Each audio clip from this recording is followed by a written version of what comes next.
নমস্কাৰ বন্ধু বান্ধৱীসকল, চেনেলটো চোৱাৰ আগতে চেনেলটো ছাবস্ক্ৰাইব, লাইক, শ্বেয়াৰ, কমেণ্ট কৰি দিব।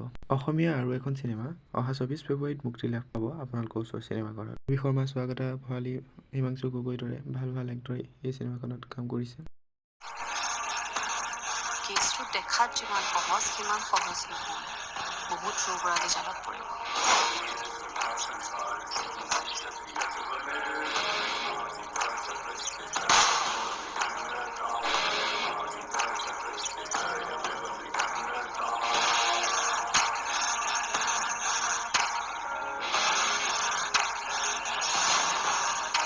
যেনেকৈ কৈছে মই তেনেকৈ কৰি আছোঁ, কিন্তু আপুনি মোক বহুত পলিটিক্স কৰিলে, এতিয়া ৰেষ্ট কৰ।